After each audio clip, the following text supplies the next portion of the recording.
again, guys. Welcome back. Episode 14. Episode 14. Hello, guys. I'm Zach. I'll be back next time. Episode 14. Here we are again. We are doing is it like a series? We're shifting a little bit from the last one. It can be a series. It can be sort of as we have the members of the gym in the gym at the time that we film this. That's fair. That's fair. Yeah. Okay, so we're going to dive into a little bit of more personal questions and ask some of the members, coaches, people here, some questions that hopefully everyone can relate to, and give you guys some answers. So with that being said, get my handy dandy notebook out. About to grill this guy over here. We are going to talk about balancing being a coach and a person and having a life and training in the gym and trying to progress in powerlifting all at once. So I guess, Edward, first thing, we're going to have you introduce yourself, and it says, what do you do? What do I do? So I am a powerlifting coach. I am a powerlifter. I'm a son to mom and dad. I'm a boyfriend to my beautiful girlfriend, Julie. I also work 3 nights a week at my parents' care home. It's a very Filipino business. And I do that to make money on the side. I've been doing that on the side ever since I started coaching powerlifting. And I think that sums up a lot of what I do. And outside of that, recently in the last couple of years, I haven't really been doing anything outside of that because I've been devoting so much of my attention to powerlifting training and becoming as good of a coach as possible. It's a pretty good one. It's pretty good. It's pretty good. Yeah. So we're going to talk about background before. You guys are going to have to bear with me. It's hard to read that right. Background before powerlifting. So I'm guessing we're talking about like sports background stuff before we got into the sport of powerlifting. So before the sport of powerlifting, I guess even to set the backdrop for that, my background is similar to yours without the extensive sport. So grew up. I originally lived in Fairfield, which is like a terrible place to grow up. Yes, and both my parents were in the Air Force, and we lived like a couple miles off base. And just like the walk to school, it was like a 15-minute walk.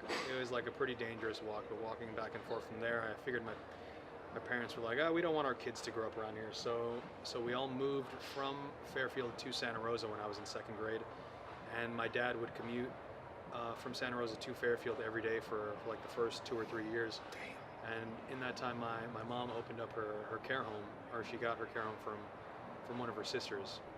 And that was how we were able to support ourselves in Santa Rosa, moving from Fairfield. And in that whole time, my mom is like a very paranoid person, and my dad was always working. So I grew up being very sheltered. And I didn't play a lot of sports, so I played a lot of video games. Nice. And I wouldn't call myself smart. I'm really good at school. Sometimes I would call myself smart, but I'm trying to be humble. And he's pretty smart. And so my life growing up for the most part was a lot of video games, a lot of Street Fighter, and a lot of competitive Super Nintendo, and being indoors a lot and not being outside. Okay. And you can see the evidence of that in sort of how susceptible I am to allergies and how badly nature messes me up, even though it's so beautiful. Kid, bubble this kid. Yeah. So I think just even though I didn't grow up playing a lot of sports, I'm like on the spectrum of things, I'm a little more egotistical than average, and I'm more competitive. And like growing up being told that I'm like a gifted student made me think like, oh yeah, I want to like test myself against other people, but I didn't really have an avenue to test that in sport. So it was like, oh, I can finish my math test better than you, and I can get a higher percentage than you, so I can whoop your butt like that. But I didn't really have this outlet to let out that sort of competitiveness, that aggression physically, until like one day when I was this is toward the end of my freshman year in high school. My 2 best friends, Jake and Alex, they asked me if I wanted to sign up for the football team, and I was like, sure. Sure. And because is part of my personality, I'm more open-minded, and I'm like, if an opportunity arises and I have no excuse to say no, sure, I'll do it. So I said, sure, I'll do it. And I trained with them that summer in the football team, like the off-season strength conditioning, whatever that was. And it was terrible. And we ran on the turf and in the grass, and like I was dying of asthma. I was so bad. I had to have my inhaler with me at all times. And I would do like one round of whatever drill was, and I would be winded and and I was a kid who would run the mile in school, and I'd like run the first lap, and I'd be fucking wiped out. And I have to like walk the next 3 like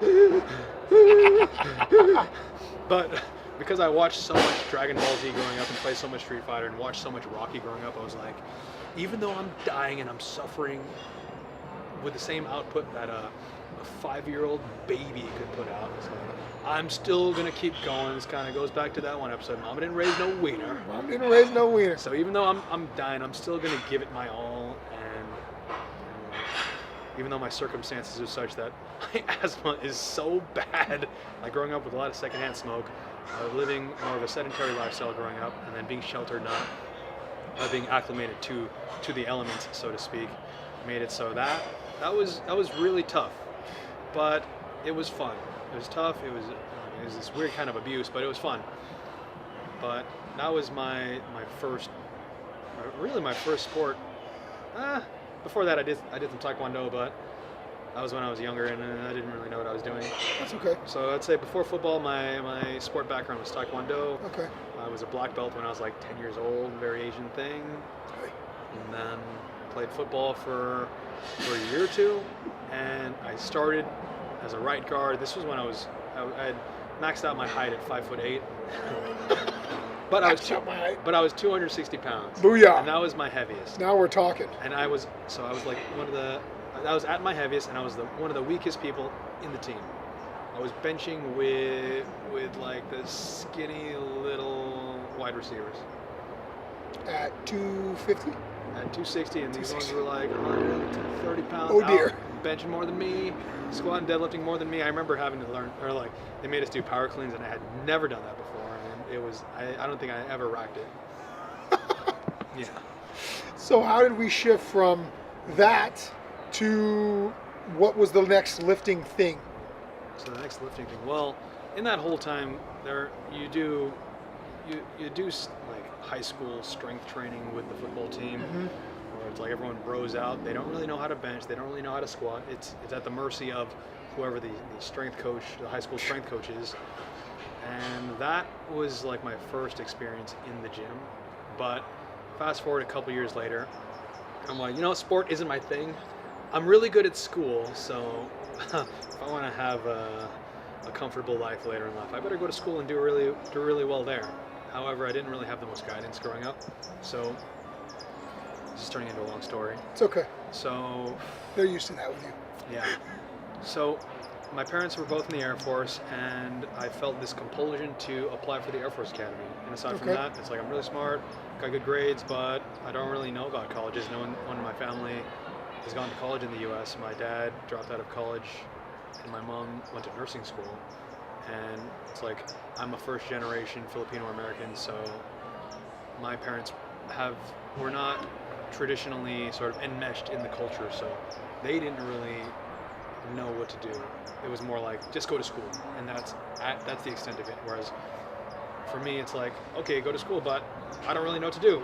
So What is the goal here? and I didn't have any guidance in that. And now that I'm older, I've accepted it. But at the time, it's like, hopefully your teachers in high school can push you in the right direction, because they are like the closest thing that can push you in a right direction.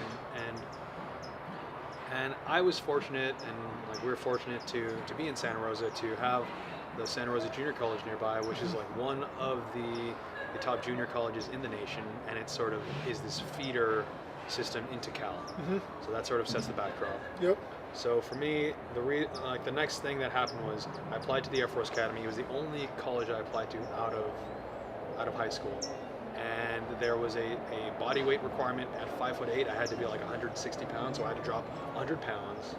Whew. And I ended up dropping like 80 pounds, and they loved my grades, but I just did not have a low enough BMI to get in. I remember that chart.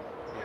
So I didn't get into that, and I was like, well, I took all these IB classes in school, and then I got all these college credits, and what am I going to do with it? Well, let's sign up to the JC.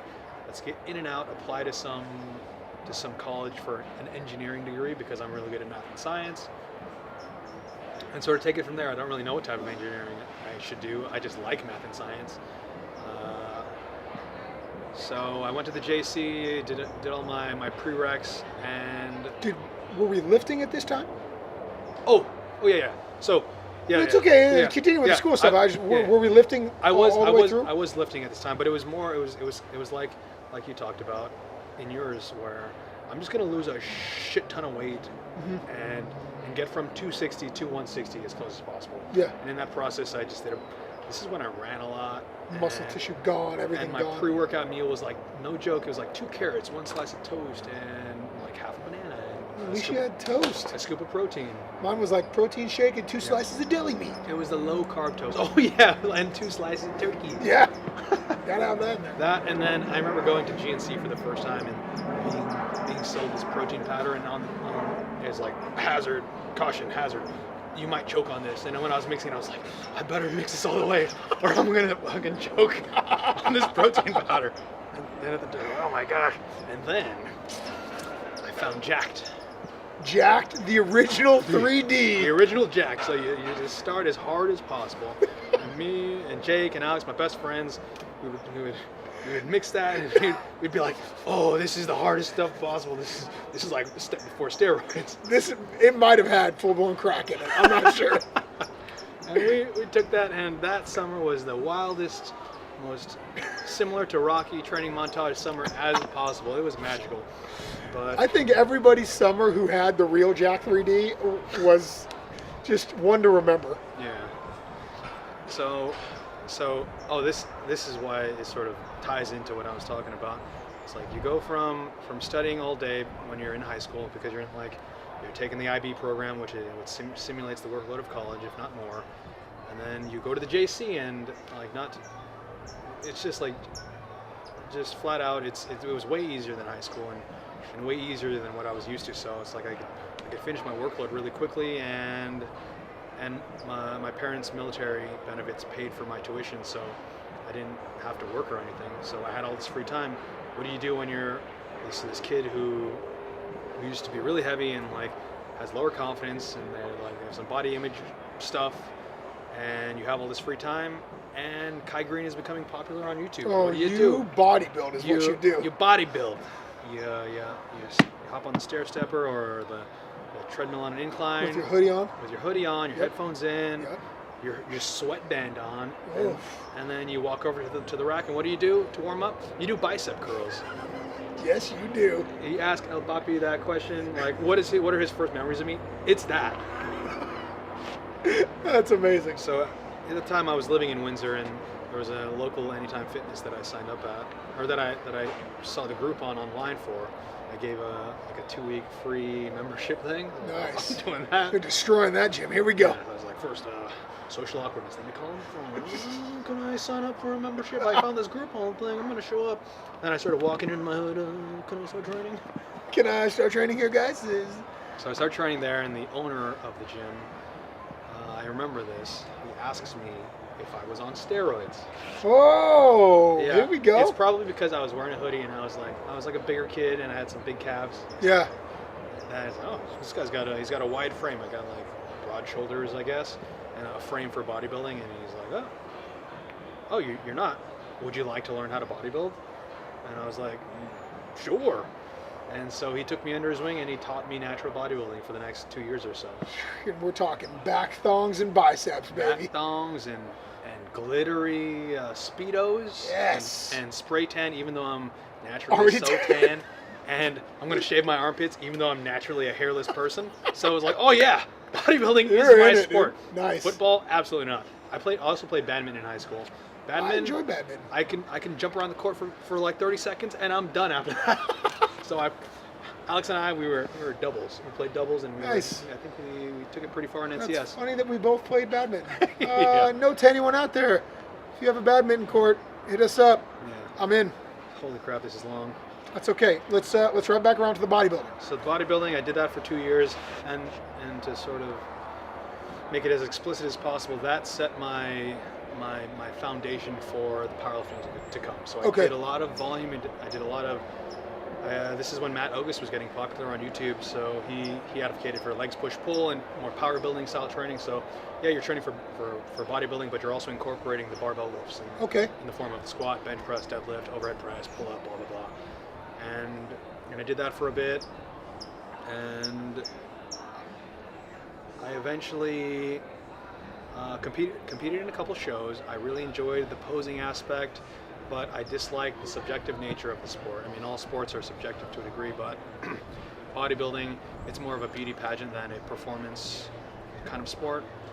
And that sort of turned me off. Even though I really enjoyed the training, like the paying for a membership and going to a competition and doing this thing that doesn't resemble the training didn't appeal to me as much.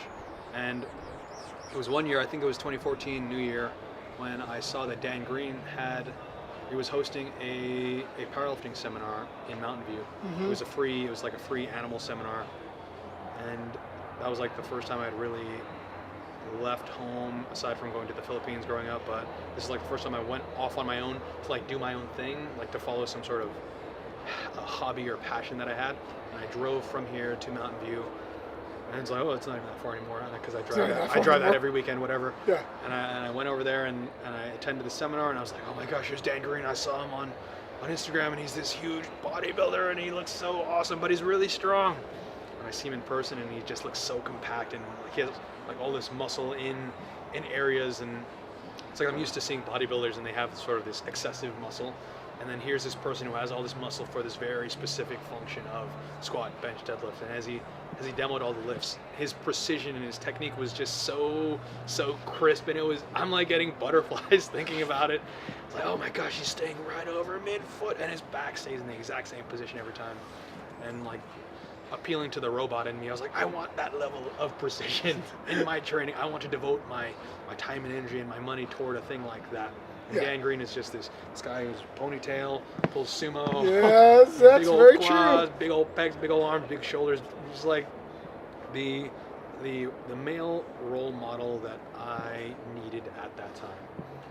And after that point, I was like, you know what? That was the shift: bodybuilding, powerlifting. And I want to powerlift now. And at this point, I'll sum this up really quickly.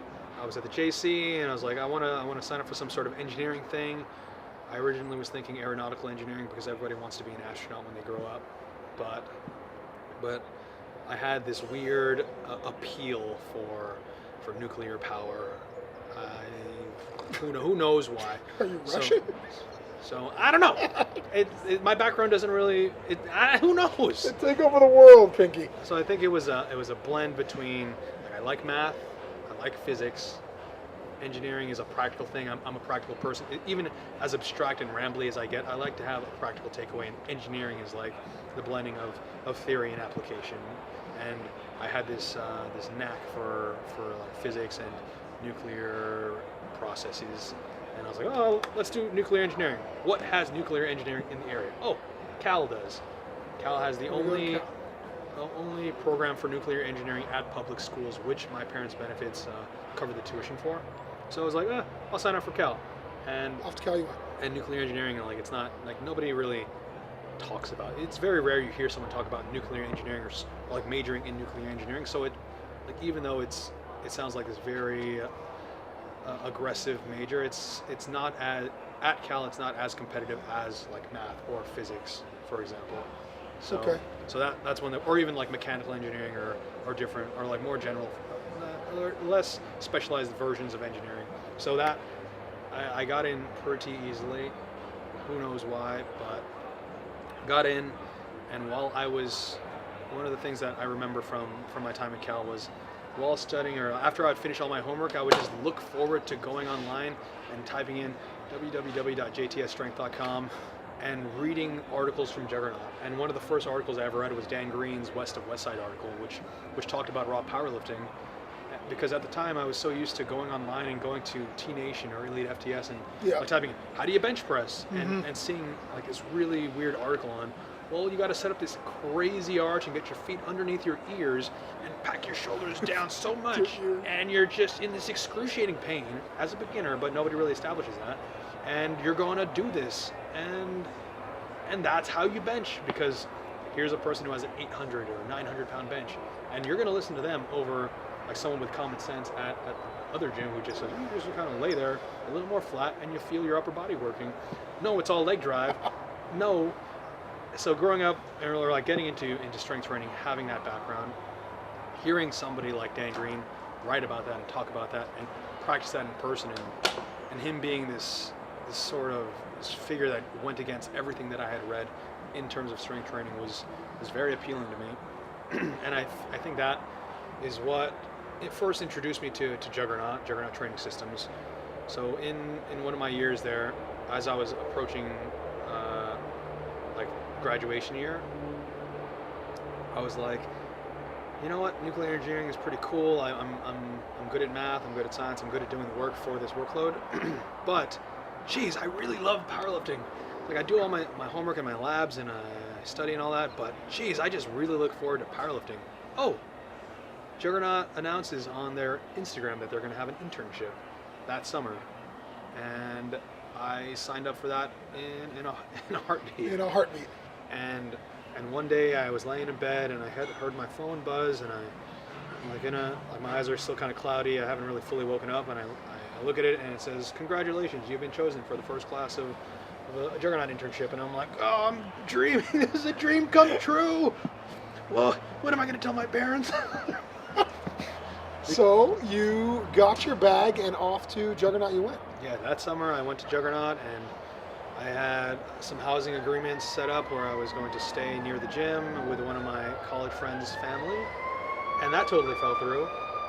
So now you're a hobo near Juggernaut. And I was ready to just live in my car and learn from these sort of titans of this new thing of raw powerlifting in the form of Chad Wesley Smith, Dr. Quinn Hennick, Dr. Mike Israetel, and all the other coaches who were associated with Juggernaut at the time. And that was like one of the most exciting things of my life. And that summer was pivotal in my development as a coach. And there are so many stories I could tell about that summer, but we'll save them. We'll save them. Another episode. But so from there, I was studying nuclear engineering at Cal, interned at Juggernaut, and after that internship ended, I was like, I need to share this with people, even if it is a hobby that I spend an hour of my day with. I don't care. I want to share this with everybody. Gotcha. So at that point, I helped start the powerlifting club at Cal, which is now Barbell at Berkeley, and it's flourishing and thriving, and there are a lot of good members, and they're doing good things. But it initially started after that. And I was like, I have this framework now to communicate powerlifting, because before that it was like, what weird crap can I scrounge up on the internet? And like I had competed in 2 or 3 powerlifting meets at that point, and even though I was like, oh, I have Juggernaut under my belt, I don't really know what I'm doing. Yeah. Okay. So it's like, oh, when you're first starting, you have this deep imposter syndrome, and you're going to fake it till you make it, and you have this large name behind you. I just interned at Juggernaut, so I know what I'm talking about, even though like you've played sport longer than I've been trained for powerlifting. Yes. Right. So then from there, we did that. You came back? So I came, what do you mean? You came back from Juggernaut? I came back from Juggernaut. And then you started coaching people here, or how did that work? So it was like toward the end of that summer at the Anytime Fitness in Windsor I was at, I had some people I was training bodybuilding with, and it was like our circle, and I was like, you know what if I coach you in powerlifting? And we can go over all the breathing and bracing that I learned. We can go over nutritional periodization and programming and applying all these things right now in your training, because like this is the greatest training you can ever have. I've like reached the pinnacle of raw powerlifting. I need to share this with people. Yeah. And so I was coaching people out of that gym. Nice. and I was And teaching that's them. where like the takeoff of like Prometheus and Edward starting to be a powerlifting coach kind of took. Yeah. So, small origin story on Prometheus. While I was at Juggernaut, this is no shade at Juggernaut, but they appealed to a very high level athlete, and they are this big name who attracts really good talent. And while I was interning there were some members of the gym, like the members who sort of keep the lights on, keep the doors open, and the level of coaching that I saw, or like the level of understanding or attention that they got, was less than those of the really good athletes. The higher caliber ones got a Yeah. little more. Right. So like you take the higher level athletes and you just tell them balance over midfoot. It makes sense to them because their body awareness is so good. Yeah. Whereas you take these people who are new to the gym and you say, I want you to put your big toe and your little toe and your heel, and they're like, everything's cramping up. How do I balance over midfoot? And they're like, oh, you don't get it? Whatever. Just go to your corner, go practice your squats. Yeah. That's a caricature of the experience, but like that's what it was like. And I identify more with the terrible athlete than the good athlete, as evidenced by my asthmatic background, playing like no Yes. sports growing up, and just being an awkward and clumsy person. Really good at Street Fighter, but in terms of like using my body for other things, not so much. So I saw that and I was like, oh my gosh, I would like to give this understanding to people who are like me. So people who aren't fortunate to have interacted with good coaches growing up, or to have this sport background, or have their parents put them in these sports growing up, but still get to experience the sport of powerlifting and using your body. I'm getting a little choked up. But it's like being able to give more people that experience. Okay. So that makes sense to me. So that's why we started Prometheus and you started coaching people. Yeah. And then So I didn't finish at Cal. I was like, and this is like the rebel little jackass in me. He's like, I don't want to be an engineer. I want to be a powerlifting coach. And of course, Asian parents wasn't a good experience, or wasn't a good time for a bit. It was a little rough. yeah, I bet they're a little mad at you. Yeah, but they've come to see that I enjoy what I do. I'm good at what I do, and I can make a decent living being a powerlifting coach. Whereas before, it's like, oh, you want to be a personal trainer? You want to be a strength coach? What's that? What do you do with that? Yeah. And I was like, oh, I don't really believe in it. Whatever. So now we fast forward to today. To today. And Oh my gosh. what is that? Let's say. Most difficult challenges. So most difficult challenges you face between, thank you, Warren, between balancing being a coach and an athlete. Okay. So right now, let's just hop to that. Yeah. So after interning at Juggernaut, I was coaching a handful of athletes, and then I started my remote coaching business, Prometheus Strength, that I used to remote coach athletes because, like, at the time, I didn't have a gym where I had access to so many people who enjoyed powerlifting. However, Yeah. there were a lot of people who were aware of Juggernaut who like couldn't afford Chad Yeah. Wesley Smith or Quinn Hennick to program for them. Yes. And like apply this combination of powerlifting knowledge and physical therapy and nutrition and periodization and all that shit. And I was like, oh, I'm the bootleg Chad Wesley Smith. I can I'm the bootleg. I got you covered. So I was able to grow a clientele like that. And most of my clients were originally at Cal, the Cal powerlifters, who there were a lot of Asians who powerlift, and I'm Asian, and it's like It's by default it- they like you. it worked for me, and that's how I was able to sort of get my skin or like get my skin in the game early on and have a clientele to work with. And I feel like that's a thing that I've done over time. I've just been able to have like a sort of small group or a small sample size of lifters and just give them training and like let them run through it for months and months and months, and then like build my experience in coaching, because I wanted to stay at Juggernaut so badly, but I also wanted to because like they have their mission and like making powerlifting very high level and appealing to the very high level athletes, and mine was sort of the total opposite, making or like giving access to all these high level training concepts to total beginners or people who have never stepped foot in the gym, who didn't have the chance to see the beauty of like physical exercise. And so I was like, I could stay here and not work on my own thing, or I can go back up north and try to grow my own thing. And I'm the type of person who's very independent, and I like to to work on my own things and sort of live by my own rules. I mean, it's a stubborn thing of mine. It's probably my tragic flaw, but that's what I chose, and I went back up north or came back up north, and I did my thing up here, and I grew that clientele, and So you've been coaching since then. Lots of athletes, lots of awesome people. It's coming up on 5 years now. So that's a good amount of time of coaching. A lot of really good athletes, and then we've come here and we met, and you've been coaching here for a while now, and you got a bunch more good athletes. And I do more in-person training now. Now that I have more powerlifters in front of me instead of behind a camera or like a computer screen. And a gym to train at. And a gym to train at on a regular basis. And I live with the gym owner, and I live 5 minutes away from the gym, so it's a little more convenient. So before I moved in with Rob over here, and I lived 5 minutes away from the gym, I would drive every morning from where I was living, which was about half an hour away. So I'd drive to and from, and I would justify it because I love powerlifting so much, and it's just this part of my day, and I crave training from the moment I wake up, and it's just this part of me that becomes such a big part of who I am and my lifestyle. So that's a good amount of drive time to everybody there who says it's too far. Remember that. So yeah, you're commuting every day doing that. Now you're closer, it's easier. You're established here, you got a gym to train clients at, you do more in-person training stuff, got a lot of clients.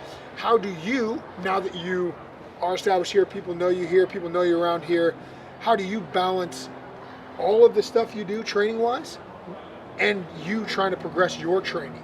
Okay, so how do you balance that? Well, I will say flat out, like, I take my training very selfishly, and again, I'm an independent person, and some people like to have people around them, some people like to train by themselves. I'm more of the person who, if I was by myself in a remote backyard with my headphones in, I would be totally fine training like that for the rest of my life. But I saw the benefit of being around my team.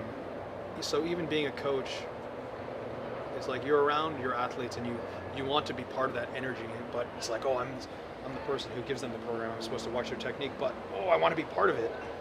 And that was a really weird thing to balance early on. It's like a player coach kind of thing. Yeah. So now that I'm gonna chalk it up, what I do, because like you, there's this sort of priority system of, here's the gym, here are the members of the gym, so like your clientele, for me, my clientele, and then my own training. And for me, it's like my clientele and my training are even.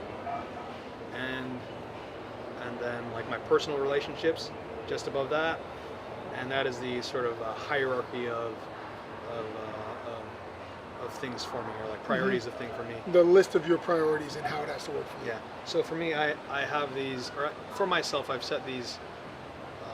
I've tried to set strict guidelines, but when you're a remote coach, for example, it's like you basically sign up for being available to your athletes 24/7, and you could tell them like, we have a 24-hour respond policy or this and that, but it's like sometimes they're in the moment of training, and you know that your relation, or hopefully you acknowledge that your relationship is not purely transactional. So it's like, oh, they send me a text, I have my alarm set for within 24 hours, I respond to them after 24 hours every single time. But you know that, oh, they're at the gym right now, they're struggling with a thing, I need to respond to them right now. Yeah. Even though I'm with my family, or I'm with my girlfriend, and we're trying to spend this personal time together. It's like at times you have to respond to these things that are very pressing matters, at least in the context of your athlete's training. Comes down to just being a good person.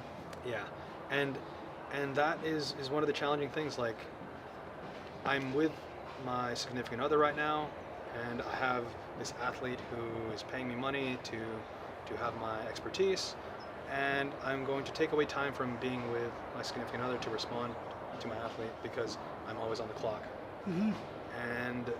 And for me, setting up expectations early on with my clients so that I'm not always on my phone, because honestly, technology is a blessing, but I mean, this is cliche. Technology is a blessing and a curse, but it's like it's like, oh, we're always connected, so I can contact anybody at all times, which is a great thing, but they can contact me at all times, which is like, might not be a great so thing. It's like when I want to relax and I want to prioritize recovery and all that, I can't, because I have to like the way that my brain works, it's like I have to be on when I'm responding to a client. I can't just sort of give Like them a half-ass answer. Yeah, it's like I have to really think about it, and the way my brain works, it thinks very intensely about things, and that's one of the struggles that I've been dealing with, and so that's remotely, and then in person, when you are the coach and you coach a lot of the athletes in the gym, they come to expect that you will answer their questions when they see you in person. At all times. At all times. And then when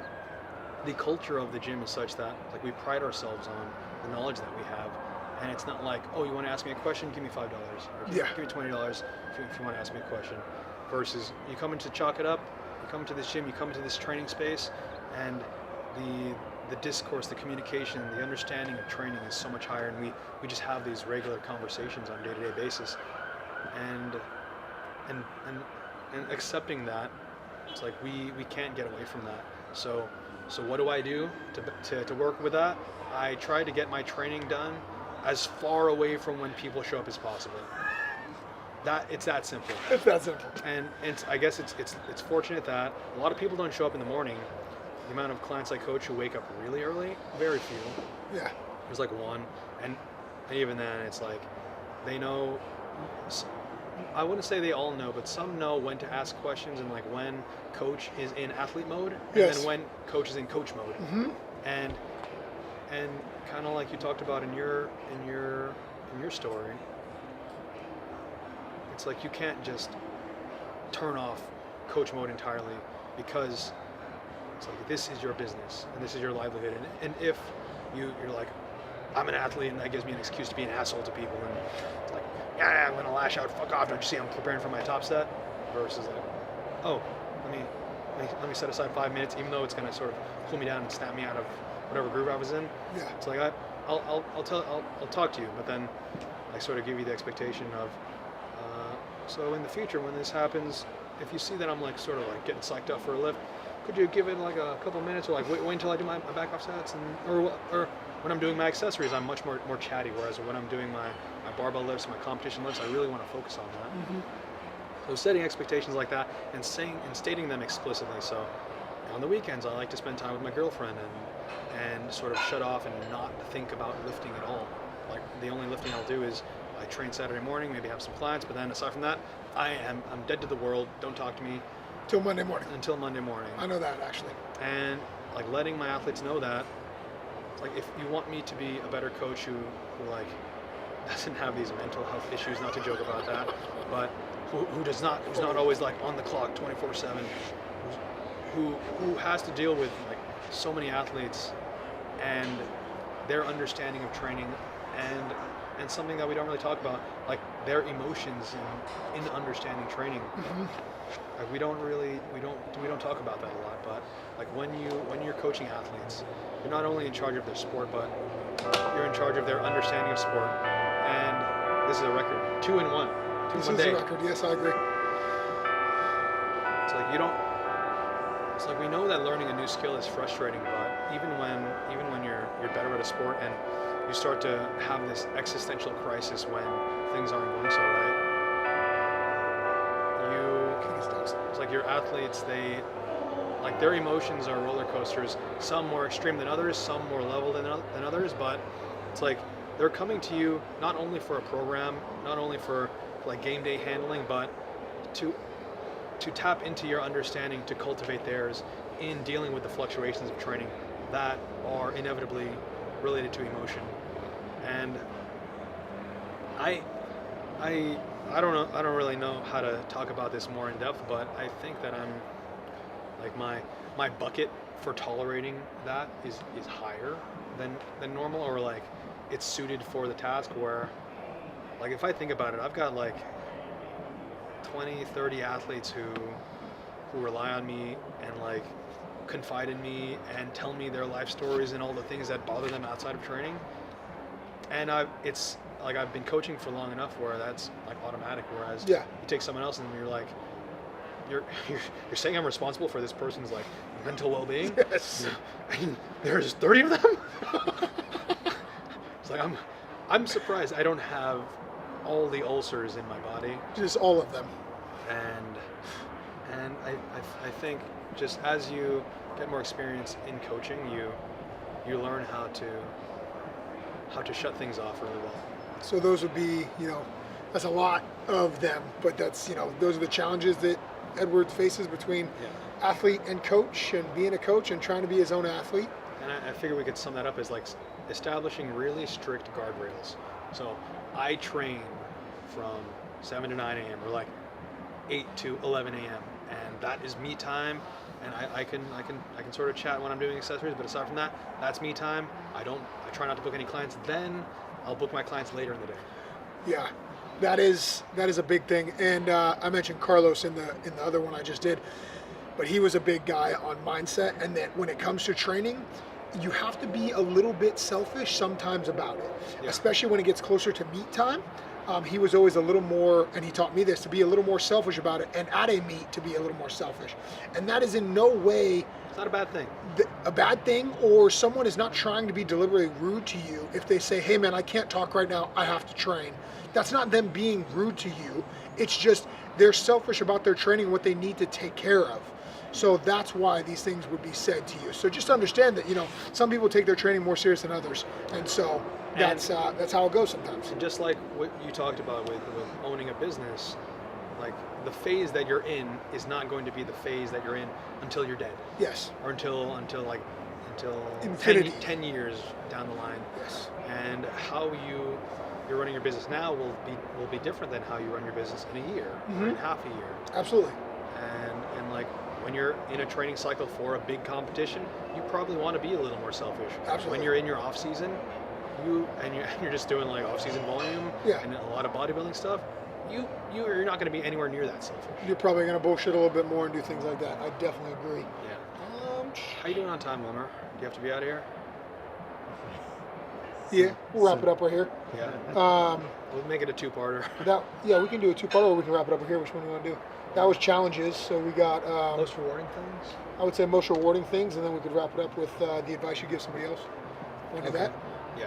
Okay, let's do most rewarding things you run into. Or most rewarding things. So, to circle back to when I was getting a little choked up earlier, the origin story of Prometheus powerlifting, Prometheus strength, and like wanting to give this gift of strength training and powerlifting to more people. Just being able to teach people about breathing and bracing and about technique and understanding their training and dosing their training and all these weird things that happen and soreness and the injuries that happen, and getting people to understand that really early on before they've built up any bad habits is one of the most rewarding things for me. And also working with people who have these habits built up in dealing with a culture and a system of information that is like misapplied. So for example, applying the information of geared powerlifting to a total beginner learning how to goblet squat. Like being able to work with those athletes, and it's like this very frustrating butting of heads where it's like, but all this information told me this, and you're telling me that I don't have to do that the information can be different. And like working with them and getting them to see that and see that you can train the squat, you can train the bench, you can train the deadlift, and your knees don't always have to hurt, and your hips don't always, and your back doesn't always have to hurt, and your shoulders don't always have to be tight, and you could actually feel comfortable in your body and like be pain-free and actually feel resilient when you leave the gym, and you're not just this broken person who's held up by protein powder and pre-workout, and that you could leave the gym like feeling stronger, feeling more capable, feeling more confident, because like you had this good fortune, or you've had this good fortune of like sort of crossing paths, and I've been able to work with you at an early point in your sort of strength training career. And for me, that is probably the most rewarding thing I get to do. I've coached athletes to state records, to American records, and to high placings at nationals, and like that's sort of by chance.